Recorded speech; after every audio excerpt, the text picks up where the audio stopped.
What's up, friends? Welcome to SPDM TV. My name is Mike, part of the SPDM crew, and I watch a lot of TV. We talk about various TV topics, reviews, and general appreciation of TV past and new. You can follow me on Instagram, Threads, Blue Sky, and Serialized at MLHilty2452 to see what all I'm watching. This week, we're going to be talking about The Boys a little bit, and we're going to be talking a little bit more about Gen V, which just wrapped up season 2. And no better person that I would want to talk about with this than good friend, fellow sip pop writer. Is this now where I mentioned that I beat you this week in fantasy football? Top Yeah, dog in our but we fantasy got the Monday football. night game to come, haven't we? I don't even know who that is. There is the Monday night game. Our just a resident TV friend that I love to talk with about all things television, John Tillyard. John, how's it going? It's going good. Bucks won this week at least, so that's me satisfied. I'm not so bothered about the fantasy. They gonna hang on in the NFC South? Because Carolina Panthers are coming up right behind. How do you beat the Rams after they freaking slaughtered us? It's so I annoying. that is a great question. Uh, I don't know what's going on with the Panthers right now, but it's very interesting. I anticipate that the Bucks are going to hang on to win yeah, the NFC South. That shouldn't be an issue, but we'll see, right? yeah. I think if we can win one of the games against the Panthers, and we got Bucky Irvin back now, so I think we're going to do it. That's going to be very helpful for me because Bucky Irving is on my fantasy football team. So hopefully he will continue to pay dividends. This is the only way that I could talk trash because you beat me last time so badly, and then also you're still the top person in our fantasy football league. So I am, yes. I gotta get my shots in somehow because Yep. yeah.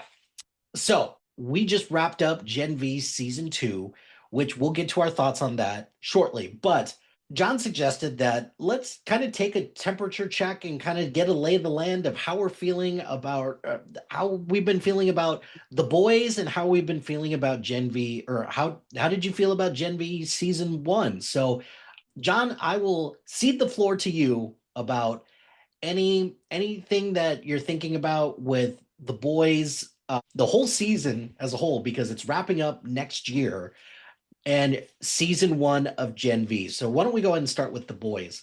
Any previous history with the comics or anything that you kind of want to talk about when it comes to the boys as a series?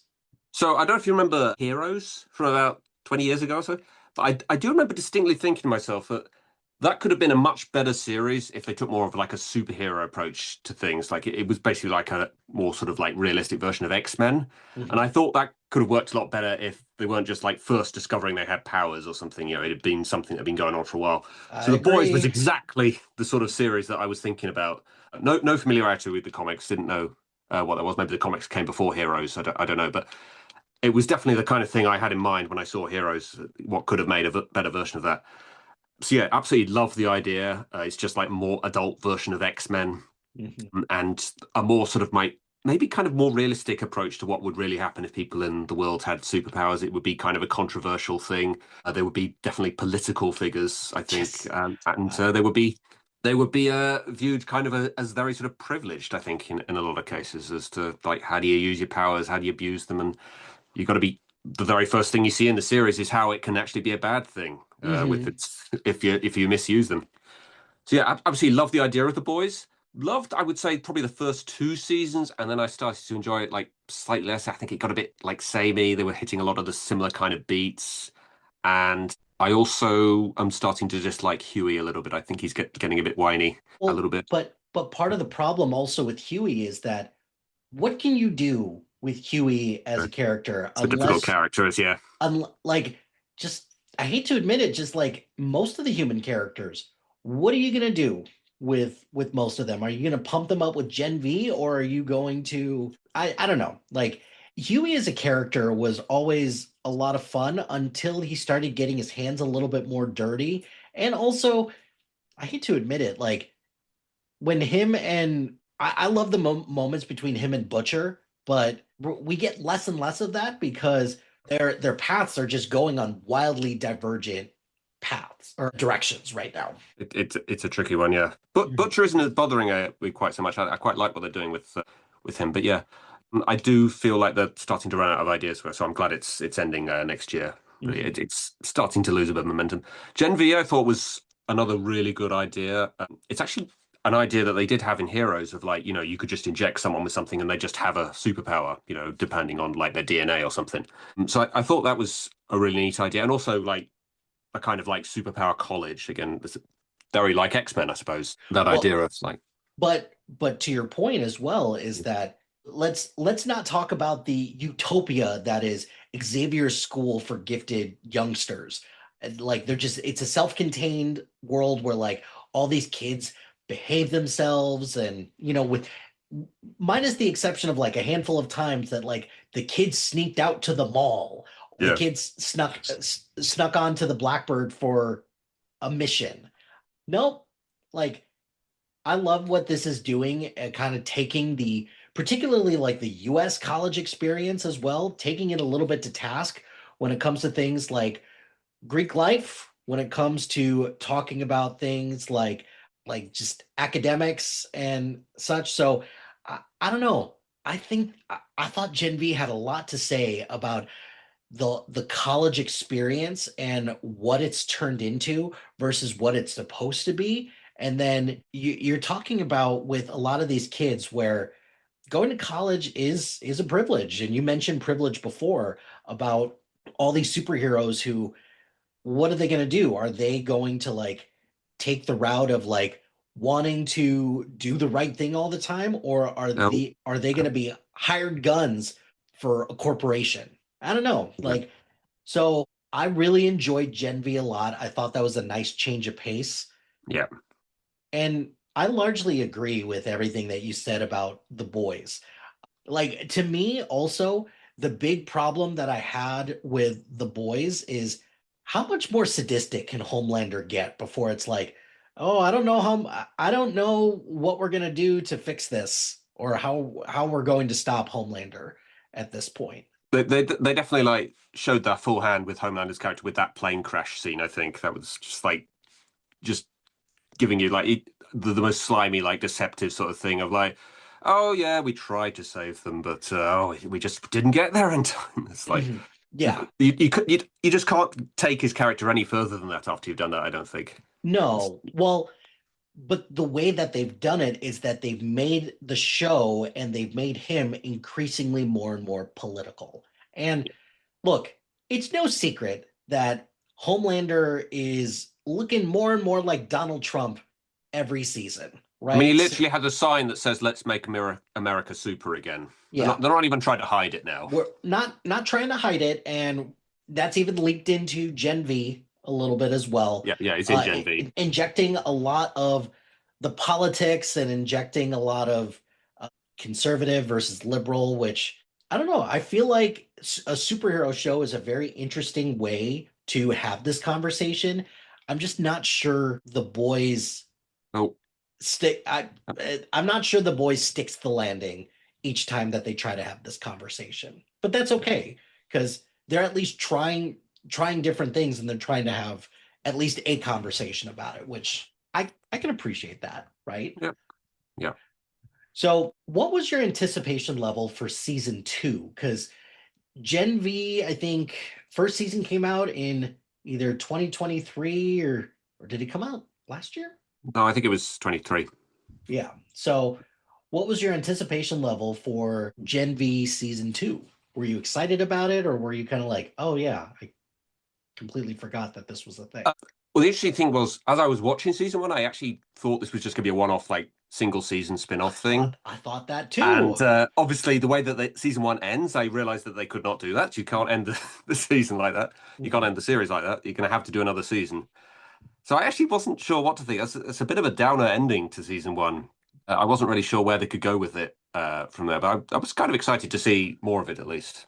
I would say I was excited as well, but it had been like not like a really long time, but like the gap was long enough to where I was like, Oh, you've you've I'm gone. You're back. the gap in between season one and season two was long enough to where I kind of forgot some of the stuff that happened in Gen V season one, and I did have to go back and rewatch some stuff and or at minimum watch like a YouTube recap video for season one.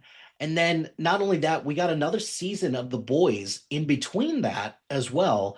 That changes everything, Yeah. changes everything that happens in this universe too. So let's get into Gen V season two, and we'll start with our trusty Sif Pop scale.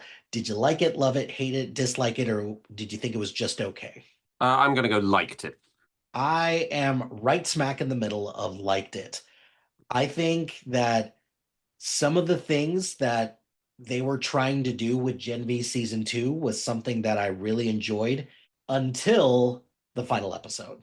And there's a couple Completely things agree. there's Yep. a couple things that happened in the final episode that I'm like, well, shit. Okay. Like I think that could have been a really interesting thing, but then they pivoted and they made some choices. So, okay, let's go ahead and rip the band-aid off. Let's talk full spoilers on all things Gen V season two. John, I'll let you start. What is something that you want to talk about when it comes to Gen V season two? So I'm drawing a blank on the name of the villain. Which God, I one? should Because have. there's What the main guy? the Godolkin guy or the lackey. No, the tutor at the college. Cypher. That's Cypher. right, Dean Cipher, played by Hamish Linklater, which bravo casting on that. Yeah. So go ahead. Your opening thoughts on Dean Cipher. Yeah, so incredible character, like you said, incredible performance. I just love how sort of I always kind of I'm unsure about these villains that seem kind of invincible, but with obviously with superpowers is a bit easier to buy. But he's kind of invincible in the way that he's just sort of smart at the same time as the way he uses his powers. You know, he's just everything that they try to do to defeat him. He's just thought of it. He just knows what to do. The only thing I didn't like what they did with him was in the final episode. You know, we get the Mm, real Cypher in the final episode. I thought, oh, well, this is going to be interesting, and then he's gone yep. like that. He's Uh, in one episode basically. yeah, I've got a lot of thoughts on that, but Yeah, I thought that Dean Cipher was a very interesting character. Feels like he was playing chess when everyone else was playing checkers, always one step ahead yeah, he of knew everything. Though. of everybody.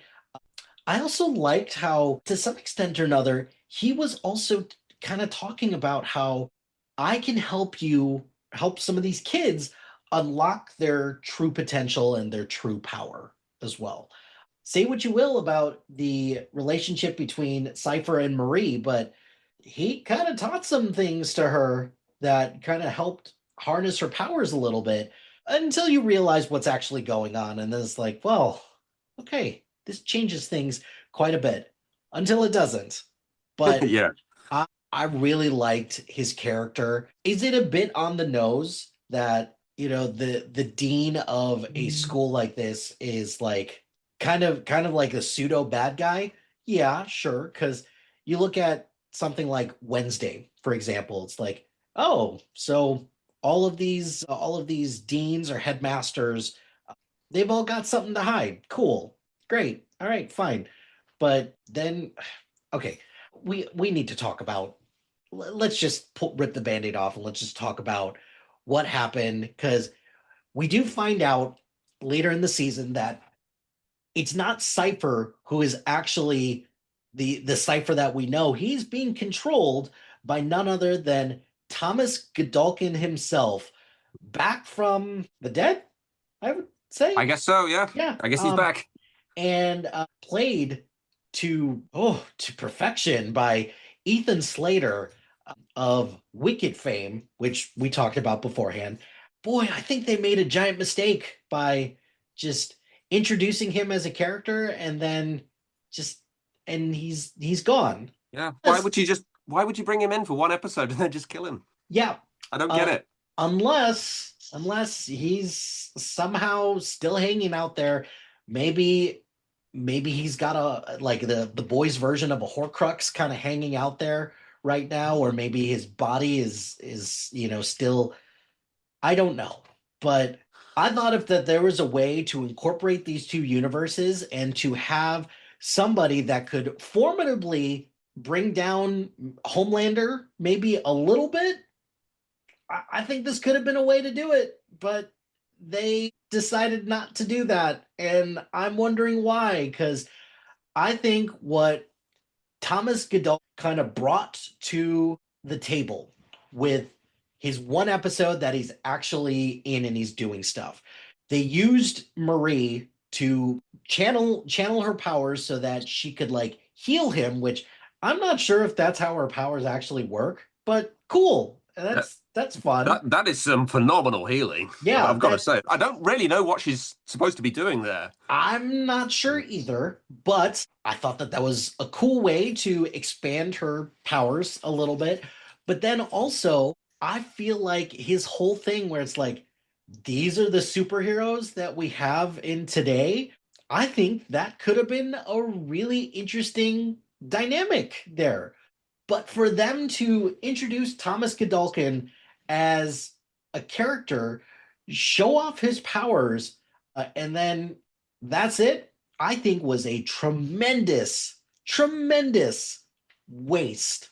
And kind of like just a TV trope in a way. It's like, let's introduce this thing that it's gonna be big, and then he shows up and then he's gone. It's like, I don't know what they were thinking. Why would you do this? Like, John, help me make it make sense to me. The only thing I'm thinking is just so that they could have the twist of like it was him the whole time, sort of thing.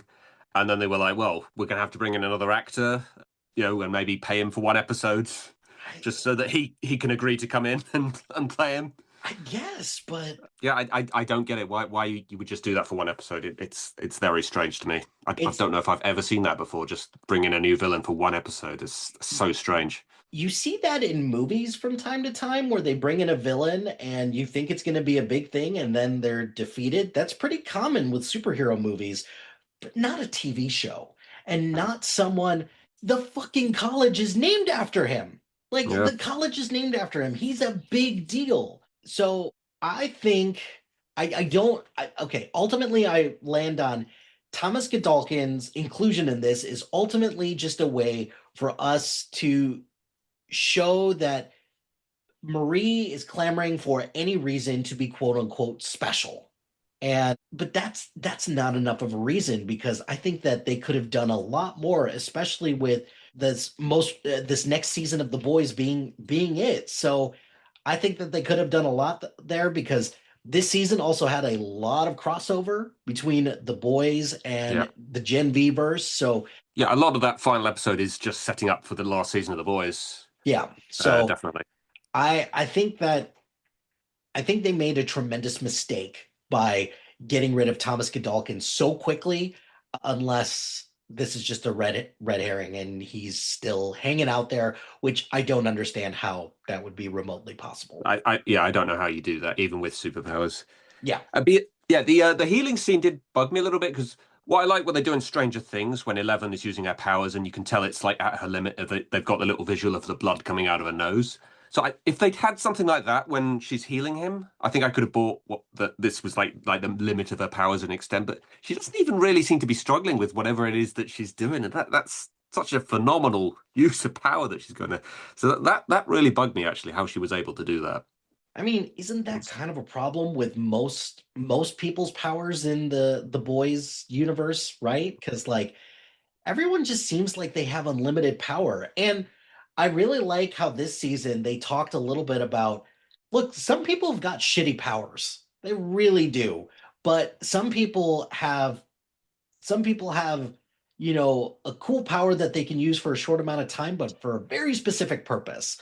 But I don't know. Overall, I just think that it was a huge disservice to the story to build up this whole thing where it's like, oh, Thomas Godolkin is now back, and then to snatch the rug from under us just to get us to the boys, and we've now got an underground resistance of some former members of VOT and people who now part did is that what he called it? Welcome to the resistance at I the think he end. said that. Yeah, basically.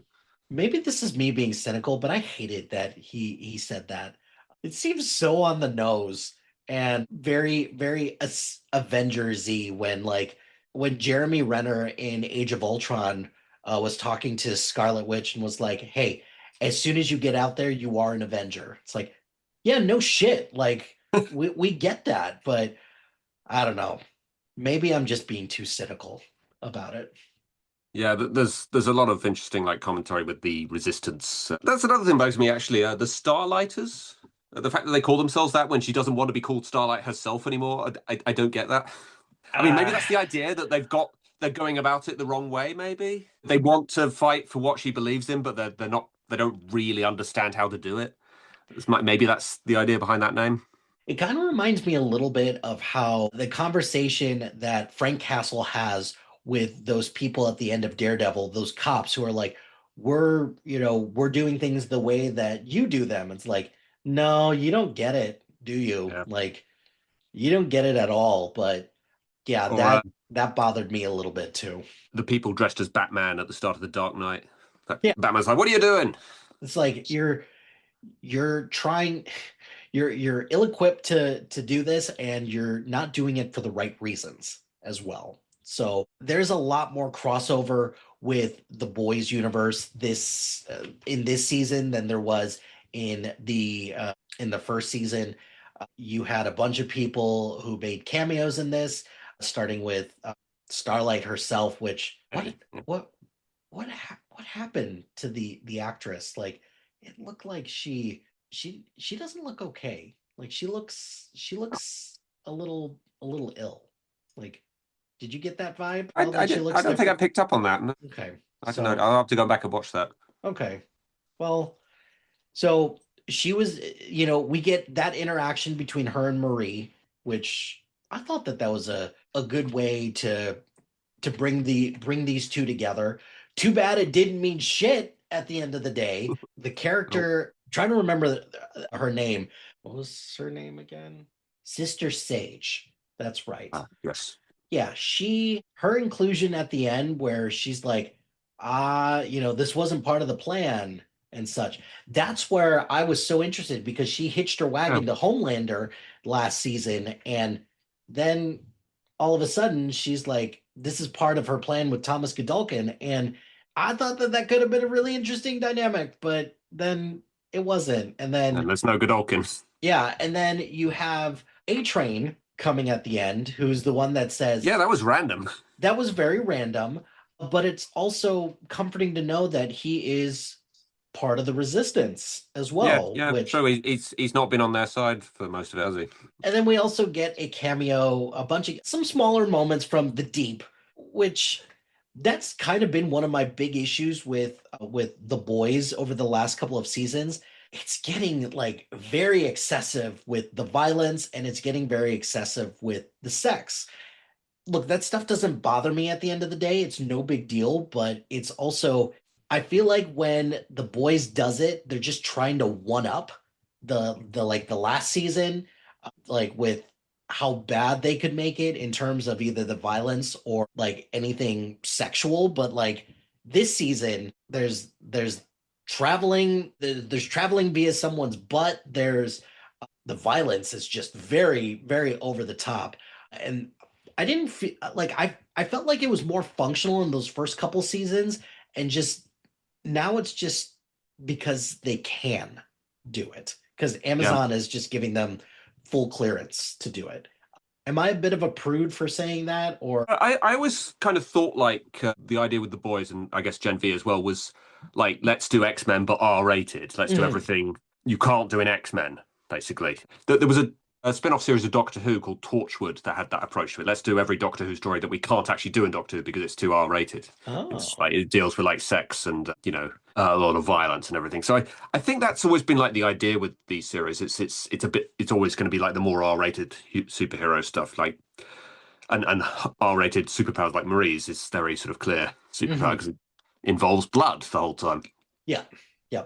So of like the main characters that we see, like the college age characters, or even just like any character in season two, was there anyone that kind of like stood out to you as like, okay, I really like what they were doing with this particular character? Well, Kate obviously had the big change in character, the big arc this season with sort of like basically from the start trying to get on their side, basically Marie and Emma's side, and Marie just not really trusting her, which I thought was very good. It was very sort of realistic in the way that that was handled. Mhm. I don't really understand how she survives that hole in the head Nope. because Marie's not able to heal her. Apparently, she just goes to hospital and she's okay, except her powers don't quite work properly. Now, I don't really understand how that happens. I don't get that either, but yeah, that that was definitely a thing. Yeah, very. I also thought that Maddie Phillips, who's the person that plays Kate, I thought she did a really good job of kind Yeah, of showcasing some of like a little bit of regret for some of the things that she did in season one, but also kind of showing us like, hey, I didn't really have a choice in the matter. yeah. It's I gotta survive, or because like she's not the strongest person. She doesn't really know how to fight too much. Her superpower is just persuasion. That's her big Yeah. And superpower. that is actually the kind of power where normally they would have to be the villain. Because Mhm. like if you have the hero just have mind control, well then you can just tell whoever's causing trouble, like don't cause trouble. Right. Basically, yeah. So it just solves everything. So I'm interested to see what they do with her in the boys if she plays like a big role. If they have any kind of explanation for why she just can't just go in and tell Homelander, hey, don't be evil or Oh, something. that would be that Could would be be interesting an if they try and do that. it would be interesting, but also can't you just see a situation where it's like, oh, that power doesn't work on me? It's like, of Yeah. course. Of Well, course. of course, her powers don't work for most of this season properly, which it is the one effect from the hole in the back of the head, I guess, is like Well, the way they explain that, I suppose.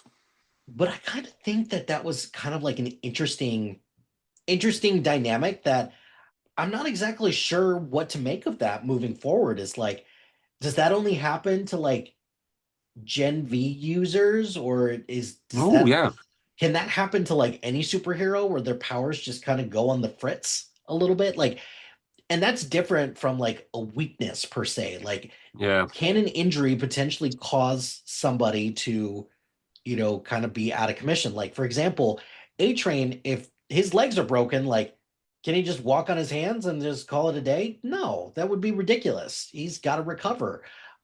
But with like Marie, if she doesn't have blood handy or like a knife to be able to like make herself bleed to be able to, use her powers, what is she gonna do? Like, until you realize halfway through the season it's like, oh, I can control the blood that is in people's bodies, and I could use it for healing, or I could use it for more violence. Like, I can make hearts stop and Yeah, blood so boil and presum so. presumably she can control blood without even removing it from the body, Now, if that is the case. There's a thing in Avatar: The Last Airbender, actually blood bending, which you never actually see any of the blood, but basically it means you can just control people. You can, just move them about like the Imperious Curse in Harry Potter, basically. So it's possible she might be doing that in the boys when we see her, like just controls people's movements. It could be right. interesting to see. I'm curious, what are your thoughts on what's going on with Sam right now? So the after like him and Kate were the people who kind of were the ones that didn't get captured after the incident at Gaju in season one. Sam, he's kind of losing his grip on reality a little bit, and he's seeing things through puppets and such. Like, what are your thoughts about what's going on with Sam? And do you think that he can be a Oh, character that can you've gone. actually? Hello. Hello? Can you hear me? Okay. Yeah, I can hear you now. Okay. Do you think Sam can actually be a character that actually matters? I guess, with him kind of being so far off his rocker right now. I don't really see him playing any kind of role now. I think he's completely gone at this Mhm. point. I think Kate's basically moved across to their side because she knows that he's just lost it at this point.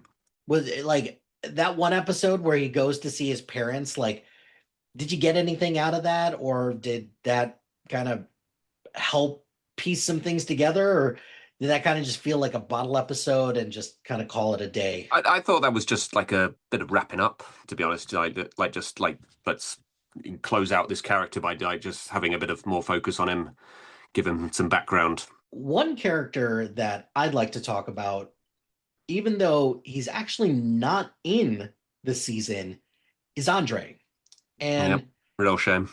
it's a shame because Chance Perdomo, I hope I'm pronouncing that correctly, passed away after Gen V season one, tragic accident, and his presence is felt throughout the course of this whole season. I really Um, like the way they handled it, actually. I agree. I really like the way that they handled it. I feel like they did his character's death justice because it keeps coming up as well. It's not like it's a one and done thing and then that's it. And subsequently, this is where I really liked Polarity this season as well. Sean Patrick Thomas, who is Andre's father, who is just riddled with guilt for everything that kind of went down with Andre. There was something about having his presence there and just him feeling so distraught and upset about everything that happened. I really like you said, I like the way that they handled it and that this was something that recurred throughout the whole season. It's not like this just happened in season one, for chance and then like at the end and then that was it. Like, nope, this is something that hung over everybody the entire season. Yeah. They obviously had quite a lot planned with Andre in the second season. I assume some of that was transferred to his dad because he does actually kind of play a role in helping them out Mhm. towards the end. But yeah, they don't try and like pretend that he's just like not there now. His death actually plays a prominent role in the story going forward. A lot of people with like guilt for what happened. I did not realize when I started watching that actor had passed away. And I do remember being a bit confused. Wait, you're not even going to show his death? You're not even going to show Mm. how he died? That's weird. Oh, the actor had already died before they started filming. Okay, fair enough then. Because for a lot of other shows, that type of thing kind of maybe typically happens. It's like, oh, died off screen. That's like, okay, this person had a contract dispute, didn't want to come back for season two, and then that was it. But since since the guy who played Andre died in real life, the way that his death affects each person differently as well. Like with Marie, it's like I could have helped him. It's like, well, you weren't around to help him because your way of doing things is just to go about doing Oh, he's things gone again. just Oh, can you hear me okay? yep, you're okay. Marie, who goes about everything very lone wolf style, whereas Emma and Jordan, who kind of are hanging in the back when we're kind of there when Andre dies, and then Kate and Sam, who feel guilty for their role in putting them in that position in order for Andre to die heroically as well. Yes, I thought yeah, that was a good way to do that. yes. The way that they explain that he dies is went out like giving it everything. Or basically gave his life to help them escape or try and help them escape. I really like the way they did that, and they did it without needing to like recast the character at all. Not didn't even need to like have a flashback scene. You could like just have them describe it, and you could understand exactly what had happened. So I really like that, and I love the way they bring his dad in and have him like play the significant role of like Andre. It is a real shame because Andre was a great character. I'm sure they would have had a lot of interesting stuff planned for him this season, but obviously, no fault of theirs. No Sadly fault of not. theyrs. That's very true.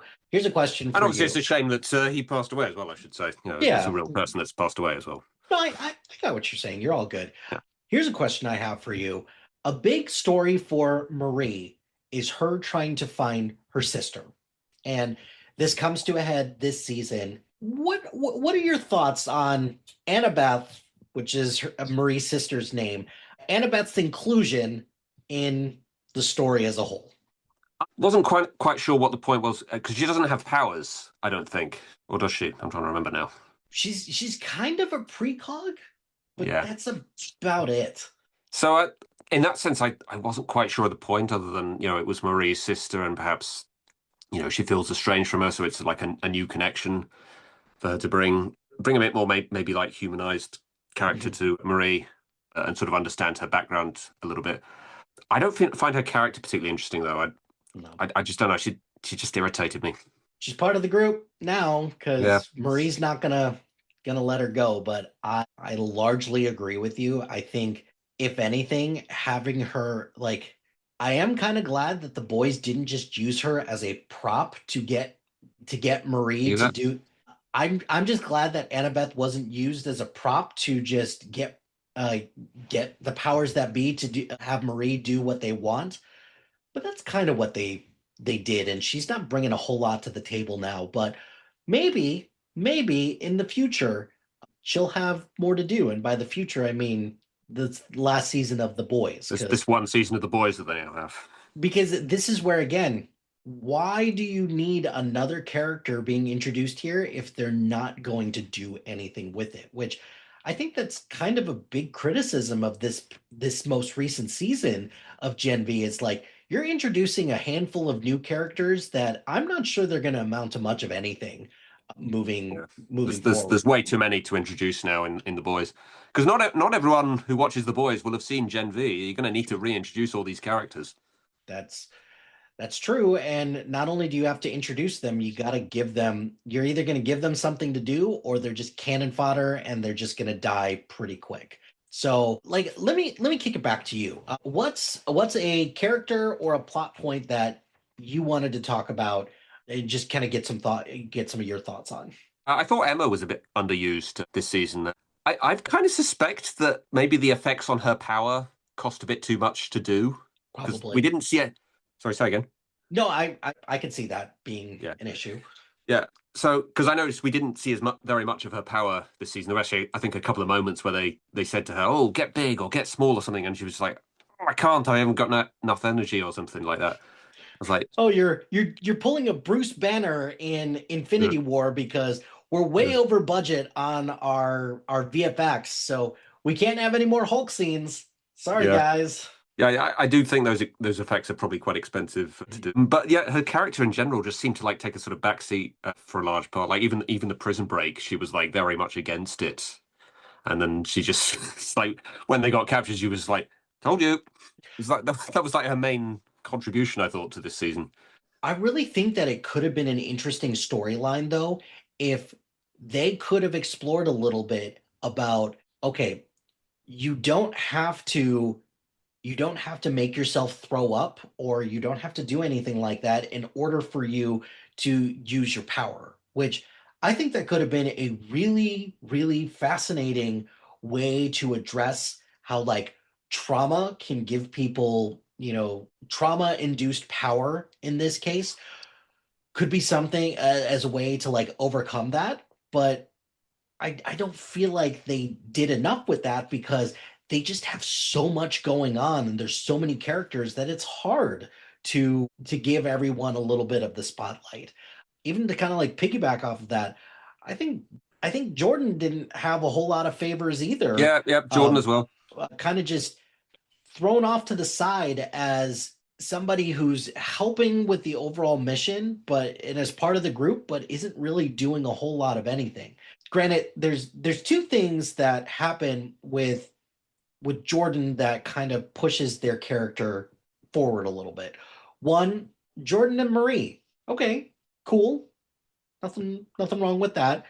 Yeah, But then there's the moment where Jordan has to get up in front of everybody and kind of talk about what it means to be like the new number one at God U, and then also being somebody who doesn't want to be like the way that Jordan is treated because he could switch from being male to female, which is an obvious commentary about transgender or anybody that is, intersexed, which I feel like it's very important for them to address that because in college, that's something that gets addressed a lot with college, especially here in the US, where transgender individuals are just under constant attack, and it's just very sad. But the I think the moment where Jordan is talking in front of everybody and is talking about like, hey, this is who I am. I'm both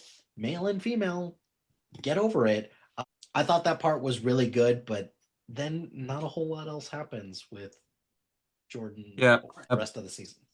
Jordan is just the trans character at this point. There isn't a lot more else to them. Mhm. I am kind of fascinated by that character because I think that's a really good idea to have like in a superhero show. I have no idea how that character's been received by the trans community, if that's like an accurate portrayal of trans feelings. I don't know any trans people in real life, and I've not come across any like commentary from trans people on the internet about it, like whether or not they think that's a good portrayal of them or not. I'd be Um, very curious to hear about that as well. but yeah, that the idea for that character does absolutely fascinate me. I also think it's quite good casting that they cast a boy and a girl that actually do look quite similar to one Mhm. another. You can tell that's supposed to be the same person, even though it's clearly a boy and a girl. Yeah, I think I really like what I think her name is London Thor, or at least I'm hoping I'm pronouncing last name correctly. But I really, I really like the dynamic that she brings to the female version of Jordan. But then Derek Liu is also doing some amazing stuff too. Like I think both performances are really solid, and I agree with you that both of the performers, they both look alike enough to where it's like, okay, it's not that much of a stretch that they could be the same person. So, but like with Emma and with Jordan as well, like and like you can even throw Kate into this as well. Like, how do we expect any of these people to like what meaningful contribution could you bring to the resistance at this point? Like Yeah. that's kind of where I'm struggling a little bit with this as well. Is that what's next? But I'll get to that point in a minute because one thing that I want to ask you about more crossover from the boys, and we get a very brief Stan Edgar cameo and then a Zoe Newman cameo as well. Any thoughts on that? Yeah, honestly, a lot of that last episode I just toned out. It's a trailer for the boys now. That's all it Yep, is. yep. I honestly did not care. Yeah, Yeah. that I feel like that is just this show flexing that it is in the boys universe, and it's like, oh, we can do this, and it's like, oh, it's Leonardo DiCaprio pointing at the TV in Once Upon a Time in Hollywood. So, anything else about Gen V season two before we kind of talk about where do we go from here with the boys? I did have one kind of random thought, which is there's one particular scene that's trying to show that Kate's powers are not working properly, where she tries to mind control this guard, and rather than him just going off, he starts fucking a garden gnome. And I just had an amusing thought of like what the writing process for that scene was. It's like that were the guys like saying, okay, so we need to have a scene here to show that Kate's powers aren't working properly. She gets the guard to just walk off, and he doesn't do that. He does something different.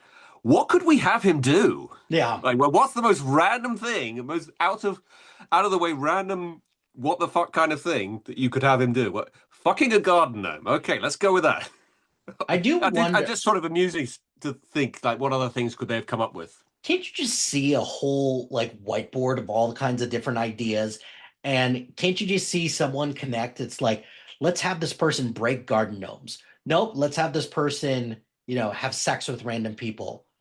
What if you combine these two ideas? Because we like Yeah. both of these ideas. What if we combine them? And the writers were like, perfect. We got Yeah. it. We did it, guys. We did it. I do think that's a good thing because it's like it's random enough that you know that something's gone wrong, but it's not like so completely what the fuck. It's sort of connected to something that you could see or somebody might do, sort of similar. But it's like you said, like a combination of two things that somebody might do. But yeah, it's just amused me to think of like how long the writing process for that scene might have been. It makes me laugh. Some other things to kind of wrap up. Do we care that there's a love Ooh, triangle between hello. Emma's? Any thoughts on Emma, Sam, and the other guy, the love triangle, prospectively there? Do we care? I'm not sure at the moment. I mean, I care about all these characters. I don't really feel like there's like much of a connection between them. But that's the only thing I'm struggling with at the moment.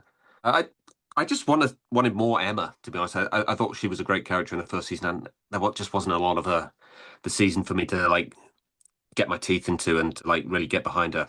I thought, obviously now she'll be in the boys, but like as you said, there's going to be a load of new characters in the boys, so I'm not sure we're going to see much of her in that. So Yeah. it's disappointing. Yep. I agree. Any other any other characters or any other plot points that you wanted to talk about before we get to the future, which is one more season of The Boys, and then that's it before there's inevitably more spinoffs because it's Amazon and it's the most popular show. No, I think I've said everything I want to say. So then let's talk about what this means for the final season of The Boys. Like, does this make you more excited for the final season of The Boys, or does this kind of just bring up more questions and kind of make you scratch your head a little bit, or somewhere in the middle? I think I'm somewhere in the middle. I'm excited about the fact that we're going to see Marie and Kate and Emma and the others in The Boys. I'd like to see them interact with Huey and Annie and Butcher. I'm excited to see what that's going to be like, the dynamic of like the larger resistance and what we're going to see with that. Possibly they'll fight Homelander at some point. So seeing those powers against Homelander, that could be kind of interesting, like Giant Emma versus Mhm. Homelander. I'd be interested to see what kind of matchup that, like we talked about earlier, Kate trying to mind control him. That's something they could do as well. So yeah, just seeing those characters in The Boys, that excites me, but I think it is going to be a little bit overcrowded now. It's the only thing that worries me is there's going to be a lot of different storylines, I think. That's my big concern with this as well, which is why I'm in the middle, but maybe I'm in like the lower end of the middle because you already have a fair amount of people in The Boys that are not getting their just due because there's just a lot of people here. Because if you think about it, with just The Boys in general, you've got The Boys, so you've got Mother's Milk, you've Oh, got, can you, hello. hello? Can you hear me? I can hear Hello? you. Okay, Yep. cool.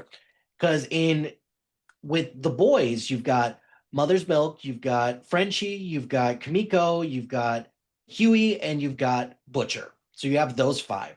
That's not even counting Annie, who is just kind of hanging out there, and A Train, and then you've got all the collection of people from Vought that you've gathered up, and then all of the family members of some of these characters as well, right? So you introduce then all of the characters from Gen V as well.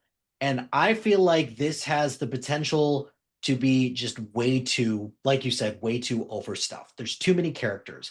And Marvel had this similar problem as well. And like DC even had this problem with Justice League. It's like you're introducing a lot of characters and somebody's got to get the short end of the stick. And I'm worried that the Gen V team is going to get the short end of the stick because they're the ones that are coming in late. They're the kids. They don't know their powers yet, or they're young, so they don't have a good grasp on things. And then you've also got a lot to explore with, Butcher's son and what are we going to do with all the other members of Vought and what are we going to do with like all the politics and such. I don't know. I don't know how they're going to pull this off. So we'll see. Because I don't know. I'm a little concerned, and I think I'm a little bit more concerned than you are right now. Yeah, possibly they're just going to have more episodes or longer episodes like they're doing with Stranger Things. So just like that's the thing you can do with a streaming show, I suppose. You can just make the episodes as long as you want. But yeah, there's probably going to be a lot in this final season just going on all over the place. Final question I have for you before I get you out of here. John, with The Boys wrapping up, how many parts do you think Amazon is going to do before they finally call this a day? Are they going to do season 5, parts 1 and 2? Are they going to, go the Cobra Kai and the Stranger Things route with 3? Or are they just going to say fuck it and go 4 or 5 parts with it? I think The Boys and Gen V have also been weekly shows on Amazon for a few years, but it could be in parts as well. Mhm. And thought of that. But yeah, I think 3 parts probably at least. Yeah, because I think the only show that Amazon has done that with, where they've split a season into, they do it week to week, but they split it between a couple parts, is Invincible. That's the only show that I think that they did that with. They don't even do that with Rings of Power. So I don't know. We'll see because after this, I'm not sure what else Amazon is going to do with this property because this is easily, like, in my opinion, this is easily their most popular and most accessible show. So, what is Amazon going to do? Are we going to go back and are we going to do a Soldier Boy? That's the rapper, Soldier Boy, episode or a centric show, are we gonna do more spin-offs? Like, I don't know how they're planning on wrapping this up, and I don't know. I don't think that we're going to be done with the boys universe. I think the show proper is just going to be done, but I don't know how you come back from that.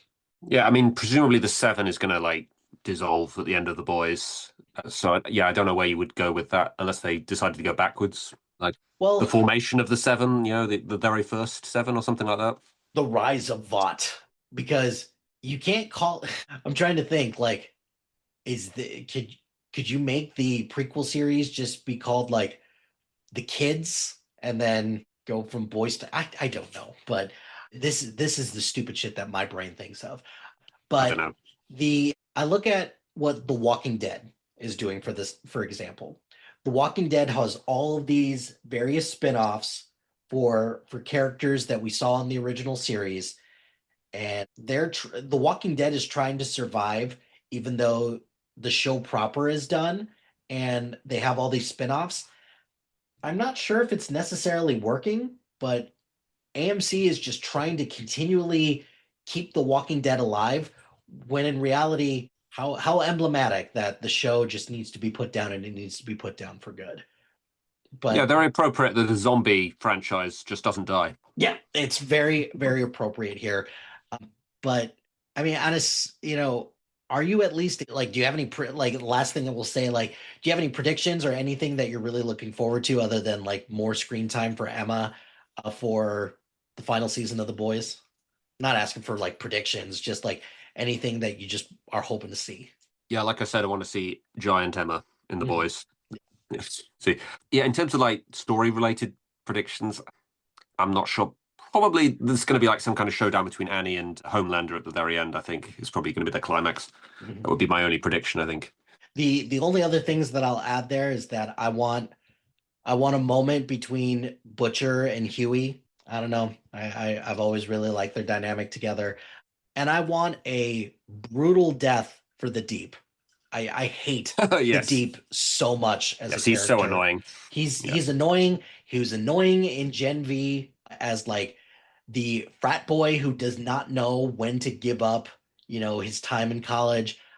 I'm just done with the Deep, but whatever. It is what it is. But all of this to say, I think we're still very much looking forward to this final season of The Boys, and we'll see what happens. I'm sure you and I will talk about it once it's done, after we've collected our thoughts, and we go from there. But John, thanks a lot also for sticking with this. We've tried to talk about this for quite a while, and 9 times out of 10, it's me having something come up or not getting the time straight. So thanks so much for sticking with this. John, do you have anything that you want to plug, and where can the people find you hello. if they want to continue to talk? Yeah, I am on Instagram, John Tillyard 86. That's the numbers 86. I also do reviews on Sith Pop. My most recent review is In Your Dreams, which is a Netflix series, and then before that, it was The Woman in Cabin 10, Hmm. which is not very good, but I did do a review of it anyway. From time to time, we all have a couple of things that we're like, I'm hopeful for this, and then it just turns out to be a bit of a stinker. So Yeah. so appreciate your time. Thank you very much, and looking forward to chatting with you more coming up very soon, because I'm sure there's plenty of other things that we could talk about coming up soon.